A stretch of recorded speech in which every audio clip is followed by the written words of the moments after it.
Hello everyone. Today a cheap ballpoint pen review, and I want to start out by saying that when I go to the thrift shop now, I try really hard not to bring home more useless stuff that I don't need. And I suppose all of my collections now could be considered useless things that I don't need. But here I am with more useless things that I definitely do not need. I saw these at the thrift in the box, and it felt like a full box. It was taped up so I couldn't open it to look at them. And these are ballpoint pens, and a lot of info that I can't read other than Knox style, smooth writing, 0.7 millimeter, and from a company maybe aods, it appears. And that there are 50 of them, or were when this was new. Subsequent investigation shows that pretty nearly none of them were taken out. I did a rough count. I didn't count all 50, but it appears there was about 50 in here. So if anything, one or two may have been taken out, and then they determined these are not for me, I'm donating them, which does not bode well for my writing experience here, I assume. This looks like a product number BP309 maybe, which makes you wonder how, well, we'll talk about it later, but I'm guessing these are very inexpensive pens, and I wonder how much lower this number sequence goes and how bad those pens are. Okay, let's take a look here. So the top down we see, you can hear the sound of cheap plastic, and that's a good sign that you're dealing with a very cheap ballpoint pen. They're all the same. Set that aside. Immediately when I pulled it out, I was not impressed. I want to draw your attention once again to the box for just a moment. Look at the illustration of the pen. This looks pretty standard up here. Nothing unusual. But when you get to this grip area, I was initially excited because it's not a rubberized grip, as every cheap pen manufacturer seems to do now in mimicry of zebras or uniballs, or some that someone started this practice a few decades ago, I think, and they just make every cheap ballpoint pen now with a rubberized grip. I don't care for the rubberized grip. It attracts lint and feels gross and degrades quickly. It's another story. But this did not have a rubberized grip, according to the box, and I was initially excited about that. But look at the illustration. Anything seem odd to you about that grip? Sometimes you'll see on Facebook or whatever social media you happen to enjoy videos of individuals that are making some type of metal object where they're kind of carving out the shape of the object in the sand and pouring molten metal in it, whether it's a tool or a gear, which I'm imagining what kind of machine is going to work with a gear that somebody just eyeballed in a pile of sand and then poured molten metal into it. But that's another story also. This reminds me of that. Like someone just kind of eyeballed it or just did it by hand, whittled out the shape of a grip. It seems very random and haphazard. Of course, I thought that was just the diagram, the illustration, but no, that's a very accurate illustration. Look at the grip molded into this. It looks and feels very haphazard. Different sized ridges. If you study it for a little while, you'll see there is a pattern to it, but it seems like a crazy pattern. Why would you do this? Why would you upset people like me by making such an irregular grip molded into the pencil? Or the pen. Why would you do that? And the plastic feels very cheap. It's obviously a very cheap pen. I've not been able to find these currently for sale anywhere, but I have found some, I think by the same company, in a very similar box that do have a rubberized grip on it, which I guess now that I've seen what hideousness they can do without putting a grip on it, maybe I do prefer the rubber grip. I'm not sure. But that just threw me off. Like, that is so upsetting that it's irregular.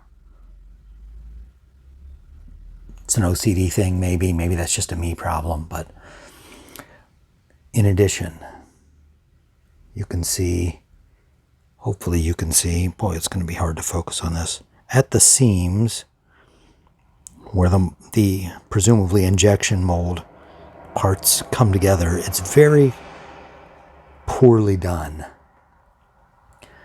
There's bits of plastic, jagged edges and whatnot. Wasn't smoothed out very well. It looks like they're using really old injection molds. Yeah, it's just a very, very cheap pen. The click action is rudimentary. You can see how it works, hopefully through there. It has a flexible piece of plastic that has a stop cut out of the barrel. Very simple. Not take apartable. There's a seam here that looks like you might be able to pull it apart, but there's no threading. It's fused together there. There's no way to take off the nose cone. That also is fused. No threading, no friction fit, just fused together. They all have the seal, wax, or whatever they use for that. I'm taking that one off. What else? I like the hexagonal. I don't know if you can see that. Maybe you'll be able to tell. Okay. The darkness of it and the poor quality of my camera make it more challenging, but there we go. Hexagonal knock or pusher. That I like. I like the fact that it's retractable. I prefer a retractable pen. I like the fact that it doesn't have a rubber grip, but it's a poor and shoddy example of a pen. Let's just try it out. I actually have tried one out already before, but we'll do it here for this review.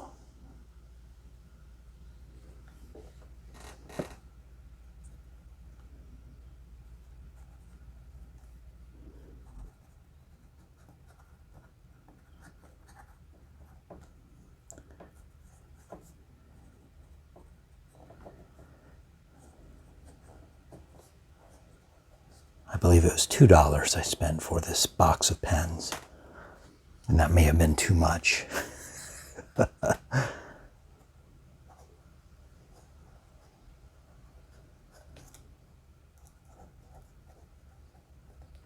Feels like a finer point than on, say, a standard bit crystal. The Google lens I tried on the box says it's a tungsten carbide ball at the tip, same as is used in Bics. Although sometimes I think these manufacturers just take verbiage from other packaging and just use phrases that one would expect to see on a package of pens. Like smooth writing, I'm not sure I would go so far as to say that.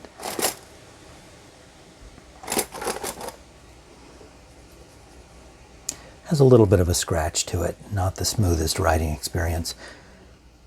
If they can't even smooth out the barrel, I suppose it would be too much to ask for them to smooth out the tungsten carbide ball.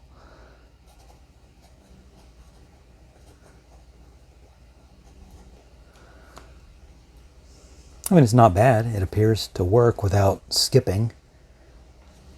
If you compare it with this Zebra Z-Grip, it's a gel ink, so really no comparison. Well, it's been sitting in my cup too long. Oh, look at that. The Zebra failed to perform, but the cheap thrift store imported pen worked. Let's try a bit crystal. That's what I should have stuck with. Very different experience with the Bic. Smoother. It's a thicker ball, so that accounts for at least part of it. I mean, I might keep this in my glove box in my car. Not too worried about it being damaged or anything like that, since I have a few others. I would say not recommended and somewhat upsetting in its design and in its manufacture. Have you had this experience? You have a pen that, for whatever reason, you just find icky. I find rubber grips to be a little bit icky, but this is somehow worse. The irregularity of those ridges at the grip, I can't get past that. I know that's strange. Maybe you can understand. Thanks for watching this review of the very shoddy, unimpressive aods ballpoint pen. Don't bother going to find one. Hope to see you here again next time.